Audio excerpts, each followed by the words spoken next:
اور وہ بہت اچھے جج تھے. ان کا ہسٹری پڑھے تو بہت اچھی ہسٹری ہے ان کی. باقی آپ جب کسی کو پاکستان میں جو بنانے والے ہیں، وہ میں نے پہلے ہی آپ کو بات کی تھی کہ نیشنلسٹ ہونا بہت ضروری ہے. یہ جو ملکوں کا انہوں نے ذکر کیا ہے، ان کی اہلیہ نے کہا کہ وہ نیشنلسٹ بناتے ہیں، وہ شہری بناتے ہیں، محب وطن بناتے ہیں. محب وطن ہونا بہت ضروری ہے. محب وطن وہی ہو سکتا ہے جو وہ اس کے بنانے میں اس کا حصے دار ہو. جو اس کا دشمن ہو وہ محب وطن نہیں ہو سکتا، کبھی نہیں ہو سکتا. تو اس لیے میرا تھوڑا سا اوپینین اس میں بارے میں مختلف ہے.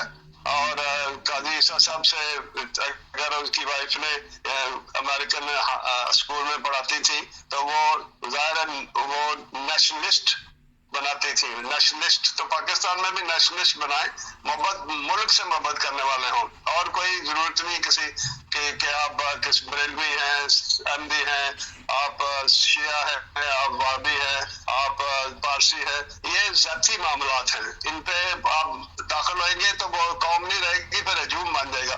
اس وقت ہجوم ہے پاکستان میں.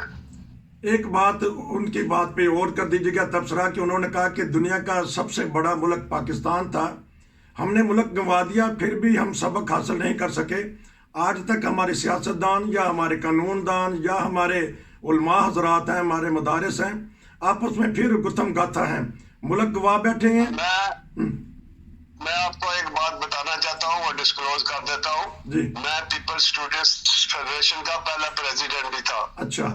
تو مجھے بہت اچھی طرح یاد ہے کہ کس طرح پیپلز پارٹی ذوالفقار علی بھٹو کو وہ پاور میں کس طرح لے کے آئے تھے، اور وہ اس میں ملک کو دو رخت کیسے کیا تھا. جب بھی آپ ذاتی معاملات میں آ جائیں اور موشن کشی کرنے لگ جائیں، موشن کش ایک لفظ ہے، موشن کش، کہ اپنے دوستوں کو مار دیں سب کو. تو یہ جب بھی کوئی کرے گا اس طرح تو پھر یہ نقصان ہی اٹھائے گا، ملک کا نقصان ہوتا ہے. اب ملک کو دو ٹکڑوں میں تقسیم کیا صرف اس لیے کہ وہ موشن کش تھے اور کرسی کو سنبھالنا چاہتے تھے، دوسرے کو حق نہیں دینا چاہتے تھے. اگر یہ چلتا رہے گا تو ملک مزید ٹوٹے گا. تو آخری سوال کا 1-2 منٹ میں اگر جواب دینا پسند کریں کہ وہاں مذہبی آزادی نہیں ہے، ہمارے ملک میں گھٹن محسوس کرتی ہیں اقلیتیں. تو آئین میں تو درج کیا گیا ہے، قائد اعظم نے بھی کہا کہ آپ آزاد ہیں ہر مذہبی رسومات کے لیے. تو اس بارے میں ہمارا آئین کیا کہتا ہے، تھوڑی سی تشریح کر دیجیے گا. یہ آخری سوال ہے. اب میں حیران ہوں کہ قائد اعظم ملک بنانے والے تھے. جی. انہوں نے جب یہ ملک بنایا تھا تو انہوں نے اسلام کے نام پہ نہیں بنایا تھا. یہ غلط ہے، ہسٹری مسخ کی ہے کسی نے. کہا تھا مائنورٹیز کا لفظ ہے یا مذہبی آزادیاں یا مذہبی کے نعرے جتنے ہیں مذہب کے، یہ مولویوں کے نعرے ہیں بعد کے. اس وقت سارے برابر کے شہری تھے اور اسی لیے انہوں نے قوم سے ایک قوم تھے اور انہوں نے ملک بنا دیا. اب جب آپ مذہبی تقسیم یا لڑائی جھگڑا، دو بھائیوں میں لڑائی کرا دیں گے تو پھر ظاہر ہے ملک تو ٹوٹے گا نا. تو ظاہر ہے یہ میں سمجھتا ہوں کہ پاکستانی شہری ہونا بہت بڑی بات ہے، وہی کافی ہے. کسی کے مذہب کا نام لے ہی نہ، ضرورت ہی نہیں ہے. بہت تو یہ انہوں نے جو سوال کیا ہے مائنورٹیز کا، یہ بہت اچھا ہے کہ وہ پسند نہیں کرتے. یہ بات پولیٹیشین کو اچھا نہیں لگا ہوگا، وہاں بیٹھے ہوئے تھے وہ، میں ان کی شکلیں دیکھ رہا تھا، تو وہ ان کو اچھا نہیں لگا لفظ یہ. لیکن ذاتی طور پہ پاکستان کے کسی کو یہ کہنا کہ وہ جج تھا، وہ پارسی تھا یا کرسچن تھا، ہم نے اس کو جج بنا دیا، یہ غلط باتیں ہیں. پاکستانی ہونا کافی ہے میرا خیال ہے. یہی شہری کی ایک بہت خوبی ہونی چاہیے کہ اس کو صرف شہری کہیں، بس شہری. بہت شکریہ کہ آپ نے فوری طور پہ اس بات پہ تبصرہ کیا.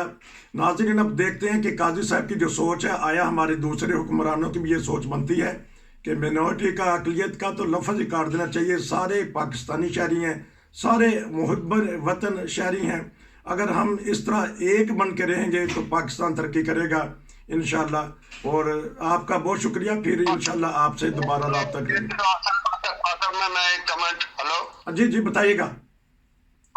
ایک کمنٹ میں کر دوں کہ یہ جو کانسٹیٹیوشن ہے یہ مین میڈ ہوتا ہے. اس میں امینڈمنٹس ہوتی رہتی ہیں، اس کو دوبارہ بھی لکھا جا سکتا ہے. اگر اس میں کچھ ایسی وقتی امینڈمنٹس کی گئی ہیں، تبدیلیاں کی گئی ہیں فرضی طور پہ اپنے کو فائدہ پہنچانے کے لیے، ان کو نکال کے اس کو دوبارہ اچھی طرح ایک برابر کا شہری ہونے کا کانسٹیٹیوشن بھی بنا سکتے ہیں. کوئی ضروری نہیں ہے کہ پاکستان میں بڑا انٹیلیجنٹ ہیں لوگ، بہت بڑے انٹیلیجنٹ ہیں، بڑے پڑھے لکھے لوگ ہیں، وہ دوبارہ بھی کانسٹیٹیوشن بنا سکتے ہیں، اچھا بنا سکتے ہیں اسے. تو لیکن تو یہی میں کہوں گا.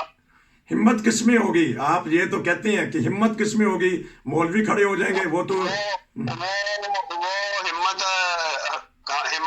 ہمت نوجوانوں میں بہت پڑھے لکھے لوگ ہیں نوجوان، اور جب وہ ملک کو ایک ملک بنائیں گے، قوم بنائیں گے، تو پھر یہ مولوی بھاگ جائیں گے سارے.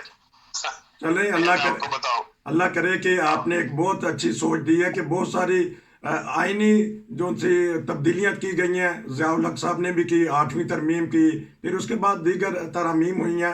اپنے اقتدار کو طول دینے کے لیے مذہبی لبادہ بھی اوڑا گیا اسی آئین کے تحت، حالانکہ سیدھا سادہ سا آئین ہے.